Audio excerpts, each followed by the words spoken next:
Welcome to ECTV Live. I'm Rusty Fender. David D. Cosmo is off for this program. I'm looking forward to both of these guests here because it's a very auspicious affiliation with the first Lackawanna County Heritage Fair.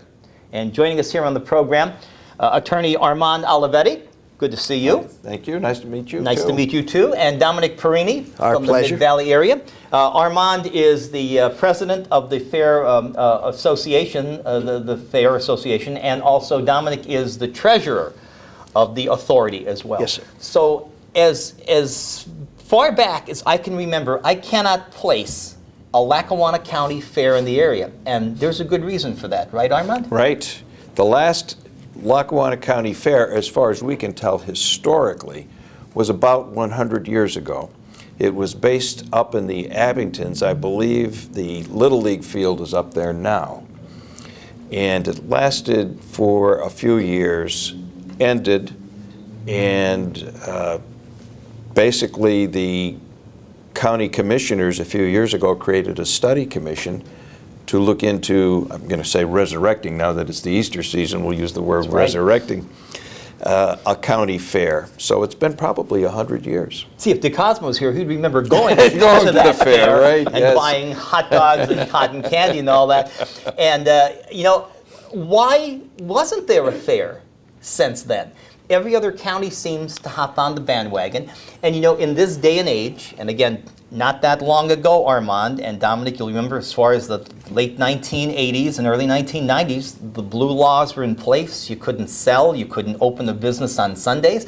There was very little time to get together. You think that would have been, it would have heightened, you know, the interest in going to family-oriented things like fairs and carnivals and bazaars. Why hasn't there been one?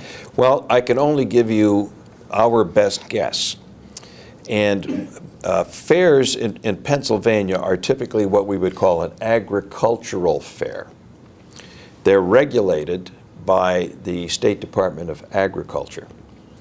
And in fact, we're going to be going through that compliance period as well. We'll be on a 3-year probationary program to get that state agricultural fair status. Obviously, we are not an predominantly an agricultural-based county. So I'm assuming that that's why we haven't really seen a county fair here. You can go to any of the surrounding counties. Even Luzerne has a county fair. And I believe that that's why the county commissioners a few years ago decided to create a study commission. That's where it all started, creating a study commission to see if the concept of a fair could work. And then Dom and I were both on that commission, along with many others. And after looking at that question for about 18 months, I'd say it was, we concluded that a fair would work, but as you mentioned in the intro, the focus is not so much exclusively on agriculture, but it's on heritage, and agriculture would be a component of heritage. You know, obviously at one time we started out as an agricultural county, but most of what's happened since the 1870s, when Lackawanna split off from Luzerne, has been industrial related. Especially with the coal. Exactly, and that's where you get the heritage component of it, because huge numbers of people from Eastern and Southern Europe, and even from England and Wales. The first engineers really came from Great Britain and well, I guess it would have been the United Kingdom then too. But they were Welsh, a lot of them were Welsh, and when those people came over, they were brought over by the coal companies to get them started, and then the laborers followed, and the laborers were from Southern Europe, Eastern Europe, primarily from those two areas. That's your background at Lehigh Engineering Correct. University. Yeah, that's but right. You know what? The famous singer Tom Jones, being from Pontypridd, Wales, always talks about his mining heritage. Wales was the #1 mining capital of the United Kingdom, including Scotland and Britain and all that, so you're right on target with that. And in law school, we talked about bringing coals to Newcastle. Absolutely, that's exactly right. That's like bringing coal to Scranton from Wilkes-Barre. That's like selling ice in Alaska back in those days. Now, how did you get affiliated, Dominic, with the authority? I'm the carnival chairman up in Jessup. And you've been in the insurance business for your entire 39 years. I have. I've been in the insurance business, and I started the carnival along with my fire company in 1992, and we're 27 years out, and I don't know if you ever come to it, but it's a great event. It's growing beyond our expectation. We actually have no more room. There's nothing else we can do except add to the flavor of it. And when the commissioners put this study commission together for the fair, they tried to pick people of the people who were appointed to this committee that touched something that would bring a flavor to putting a fair on. They were involved in a fundraising something for some reason. Well, you have a great background with the only other place other than Gubbio, Italy, being involved in Jessup, so Yeah, that's another we have the huge Race of the kudos. Saints, Absolutely. the St. Ubaldo procession, if you want to call it. And we do that in conjunction with Gubbio, and Gubbio is the only other place in the world that does that. And if you haven't seen the race or the procession of the saints, you have to come and just to see that one time. To see them 10, 12 men carrying that statue and running at full throttle through the streets. Armand, now you still practice law. You're down across from the state unemployment office Yes. here in town. Yes. And you do a multitude of law, tort law, and A little bit of everything. As my father would have said, jack of all trades, master of none. Yeah, well, I don't know about that. My father said the same thing. Now, both of you gentlemen got together, and whose brainchild was this about, after 100 years? Gee, let's look into the feasibility of starting a fair, because like I said, the family values, and my father started as a bag boy back in the 30s at A&P supermarkets. At one time called the Walmart of supermarkets. A&P was the biggest. There were 15 stores here in Scranton. There was an A&P from coast to coast, the Great Atlantic and Pacific Tea Company. And he finally worked his way up, over the 47 years he was with A&P, his only job, you couldn't do that anymore, to becoming like the vice president of the Scranton division, which stretched this area, Wilkes-Barre, right to the Poconos. I don't think you could go to a job anymore for 47 years. In 47 years, your job will have changed probably 47 times in those 40. Yeah. So, with the erosion of the family values, you think that this would have come up, ahead of time as not only a great incentive, but also, a good moneymaker to come up with a fair for the area. I wonder why it hadn't come up, Armand. Well, again, we can only guess or speculate. And as we're finding out from experience, a lot of effort, a lot of planning, and a lot of money goes into one of these. Money. And It should be first, as Dominic said, too, the demise of Rocky Glen was insurance. Right. It's all about insurance. Exactly. It is. And it's a process that takes years, because we spent 18 months studying it as a commission. We're now into another 18 months trying to implement it as a fair board. So we're 3 years into this process, and we haven't even staged the fair yet. So you can imagine the money, essentially, the value of Now, people think these time. things happen overnight. It's not true. Right. You have to spend, and we're not compensated. The fair board, as public officials, we are not compensated for what we do. It's a volunteer effort. All volunteer, and it's 3 years of a lot of time and a lot of effort that's gone into this. Yeah, but you know what, though? The research is worth it because you don't want to fall flat on your face. I want to have all the answers to the questions that could be asked on a deal like that, and that's the proper way to go through things, the way you do it. Right, but if this were a private enterprise, who can afford to devote 3 years of your life to trying to put this thing together without seeing a dollar come in the door? It's amazing, too. You were talking, Armand, about the different fairs, Bloomsburg and all that being private fairs, but this is like one of the few that is associated with a government body. Very interesting. Right. We're probably only the second in the state right now. There may have been others at other times, but right now there are only two, to my knowledge, which are government affiliated. And in our particular instance, the commissioners appointed a fair board, which the county can do under the county code. And then the commissioners also created a fair and recreation authority, which is a standalone governmental agency. An authority usually is like the Port Authority of New York and New Jersey. You can tell from the authorities that they are standalone, branching off a central idea. Correct. And typical examples around here would be a sewer authority, for example, or a water authority, or a parking authority. And they are created for a specific purpose associated with some governmental function. And so the commissioners created a fair and recreation authority and then moved the fair board underneath that authority, so that the authority basically supervises what the fair board does, and then our fair board then puts on this new heritage fair. Now, the dates are going to be May 29th to June 2nd at Montage Mountain in Moosic, and of course that's a Lackawanna County, Luzerne County borderline Right. area, so Right. that's the smart thing to do with the stadium and everything there. It's all multi-purpose in the area. Right. So, Dom, tell us about some of the events here coming up for the fair. Well, we're going to try to capitalize on the best service that we could provide with what we have to work with. We're limited on space this year. Of course, we would like this thing to grow every year. So we have to start someplace. So we have our rides in place. We have our ride company in place.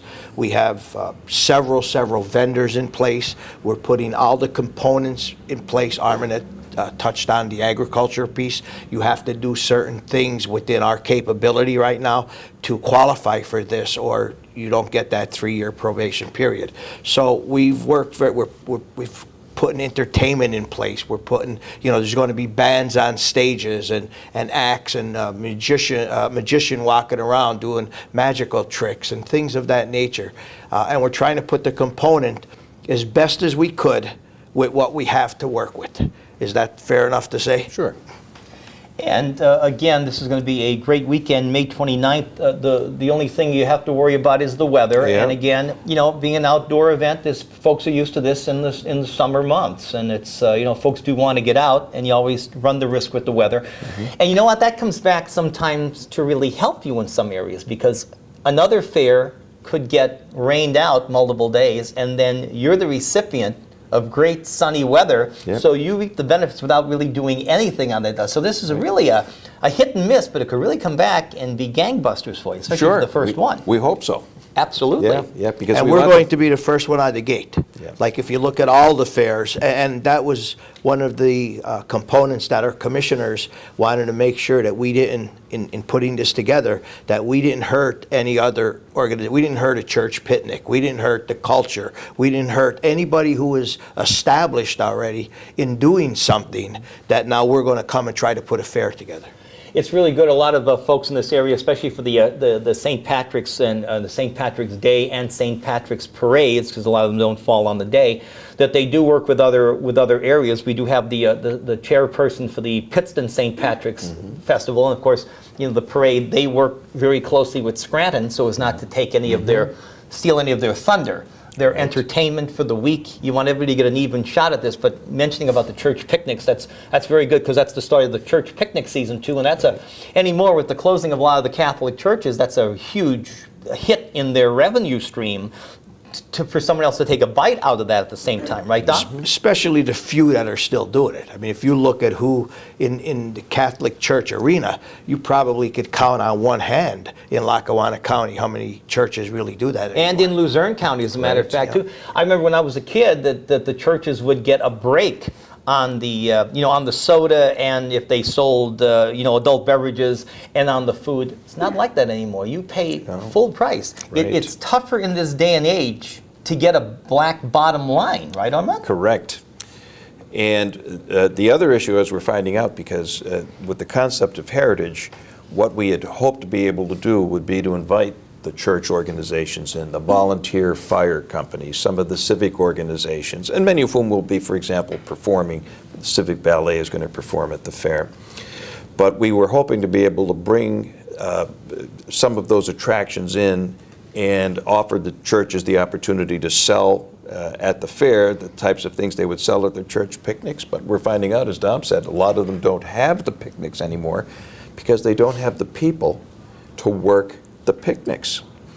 And of course, they don't have the people to work our fair for that matter either. So one of the things we'll have to look at next year is a little bit of retooling to see what we can do to accommodate, for example, the volunteer fire companies and the churches that said we'd like to do it, but we can't put people in place for 5 consecutive days of a fair.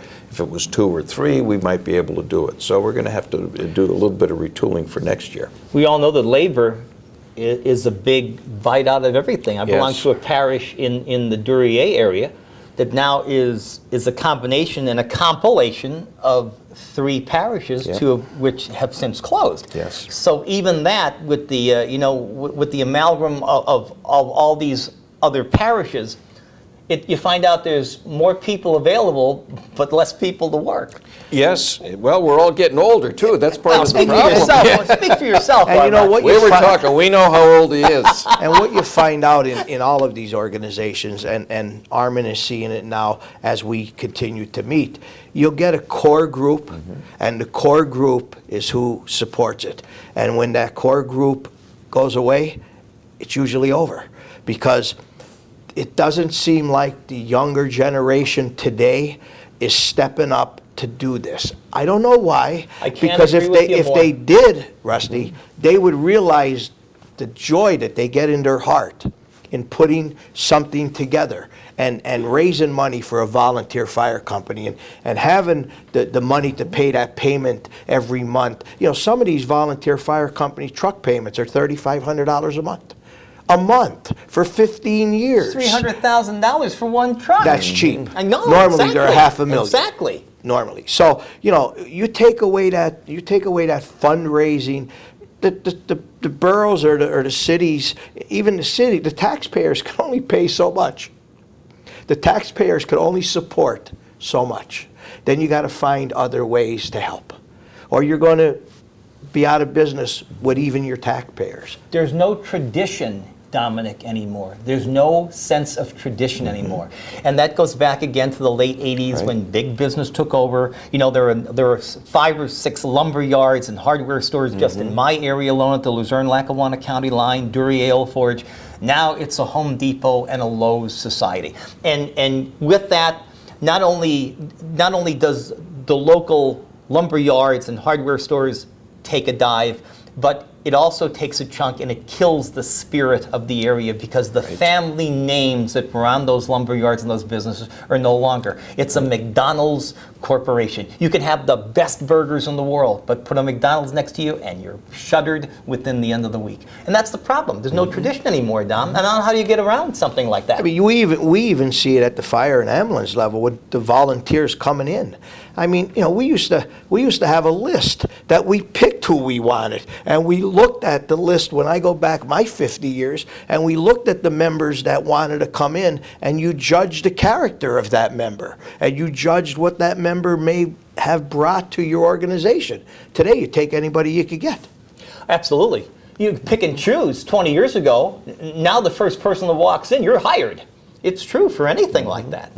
So when you were looking to get entertainment, were you 2 gentlemen actually in charge of that end of it as well? Did you take it right from the foundation, from the get-go, for this to come to fruition? We assigned tasks to various board members. Dom and I were not part of the entertainment, but other board members were. And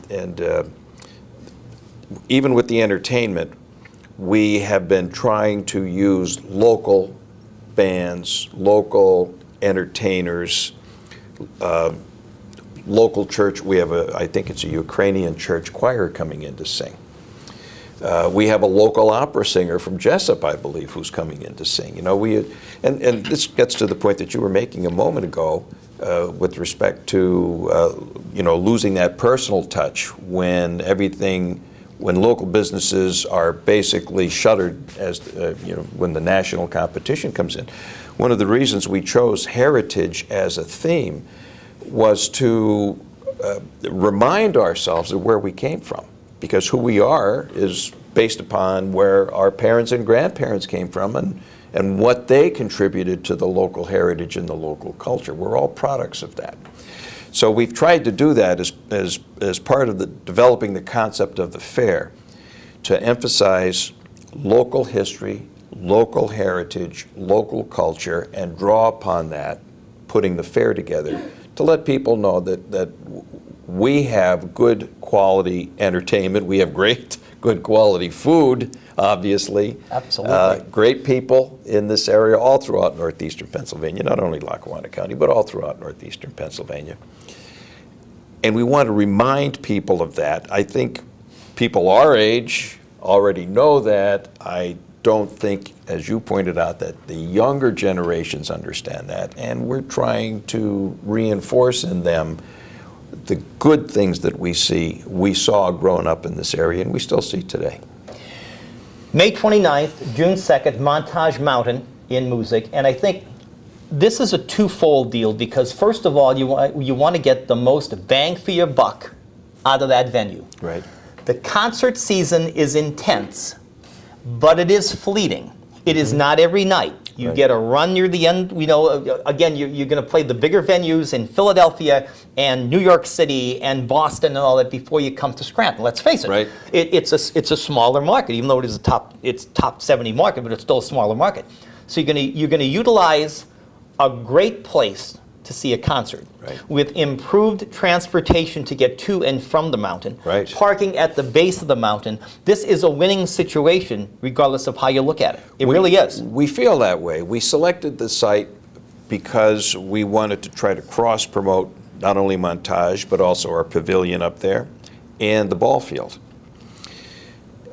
We should have, because we reduced the footprint of the fair, after talking to the representatives of many of the other local fairs, they said you're trying to start out on hit the ground running with 4 legs when you only come factory equipped with 2. Slow down, downsize a little bit, get the hang of running a fair because it's different from a lot of other. I'll bet it is. Yeah, as we're finding out.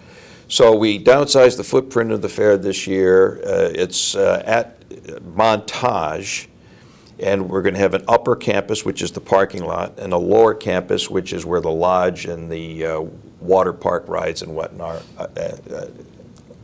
at. And then the parking area at the pavilion is going to be available to us, plus the parking area at the stadium will be available to us. And we're going to have a co-promotion with the stadium on Sunday, the last day of the fair, which is Family Day down there. And we're going to do something similar at Montage at the fair, and people who park at the stadium will be bused up the hill so they don't have to drive up there.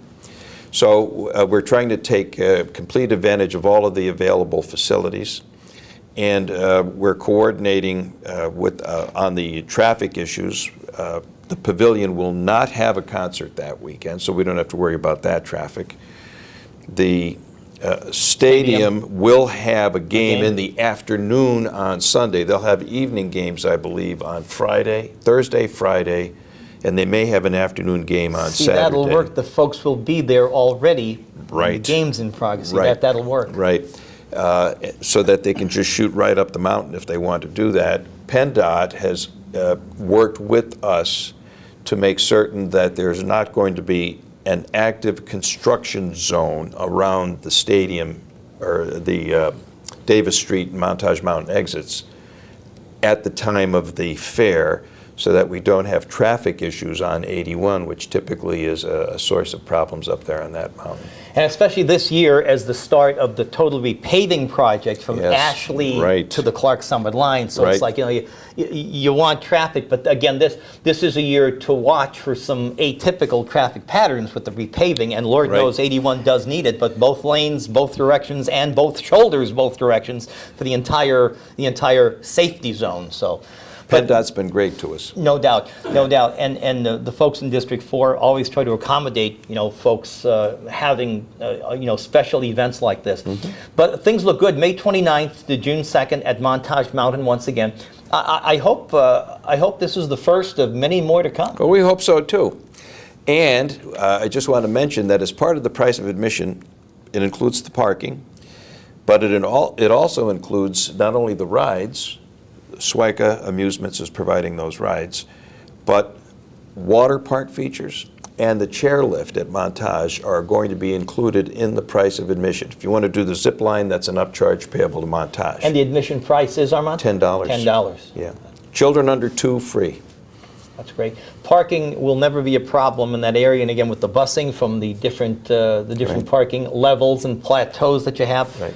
really well thought out. You know, this is very tough to put together. I know a lot of folks think you just say, hey, you know what? One of these days you get sitting around a desk, you say, let's have a fair. And it just comes out of nowhere. We wish it were that simple. I know, and you have to think of the main things, as Dominic said. Insurance is number one. Yes. Well, it's money, Yeah. then insurance. Yeah. Insurance is the whole deal. That killed all the local parks. When, back in the 70s and 80s, things switched around from the local parks, like San Sui in this area and Rocky Glen. Rocky They Glen, switched to sure. Great Adventure in Jackson, New Jersey, and the bigger Anheuser-Busch theme parks. It's all about insurance. That's a huge liability. Yeah. This is the biggest feature of one of It these is. deals. You It don't is. think of that. And even the vendors, because we are a public entity, we require all of the vendors who are coming in to have their own insurance policies in place. And quite a few of them are complaining about the expense associated with that. Yeah, but You're right. that's, And that's the we're deal. asking them that if they want to be a part of this, then they've got to have their own certificate. But not only do they have to have insurance, they have to put the Lackawanna County Fair Authority as an additional insured. They have to put the Visitors Bureau as an additional insured. They have to put the county itself as, and we're getting a lot of flack from the vendors saying, our insurance company won't insure the county. Well, you're not insuring Lackawanna County. You're insuring the piece of the fair. You're just protecting Lackawanna County's name in conjunction with that piece of the fair. See, this is the good coup of having an attorney that draws up all the marching orders on a dribble out deal of like them. that. Well, We you know dribble what? out. You know what? You can really get caught, and you can really pay in more ways than one if you don't Yeah. do your homework on a All deal like right. this. Starting out number one, Yep. this looks like an easy mark for folks to think, well, here's folks that don't have it together. Well, you have it more together than some places that have been doing this for decades, as a matter of fact, and that's the way it should be done. Well, And we've been that- working hard at getting it done right. No doubt about it. Anything else to tell us, Dominic, about the fair and the activities and all that? $10 admission, again, May It 29th can't to June be, 2nd? it's the best price that you're going to have in Lackawanna County. It is. $10, you're going to ride all the rides, you're going to enjoy the water park, you're going to enjoy the sky ride, you're going to enjoy free parking, you're going to enjoy the camaraderie of that. We're going to have the exhibits down in the lodge, we're going to have things placed where you can go to different places up there and take part in all of this. And we just got to do it right. We want to make it very successful. Like Armand said, we have a lot of time into it. Is it going to be as big as we probably would have liked it to see the first year?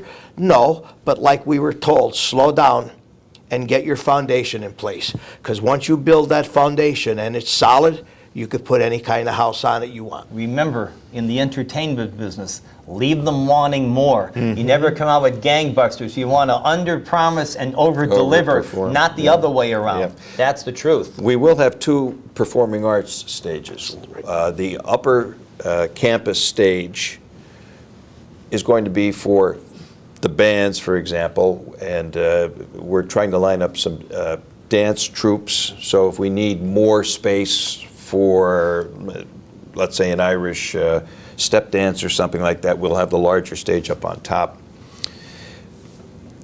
On the lower campus, we're going to have the La Festa is loaning us its portable stage. We're going to set that up in the lower campus, and we will have a lot of the heritage component performances there. For example, the Lackawanna Historical Society has 6, 7, 8, something like that, presentations on various aspects of local heritage, local culture. So we're going to have those two performance stages. Break a leg, gentlemen. The Thank first you. Lackawanna County Heritage Fair, May 29th, June 2nd, Montage Mountain Music.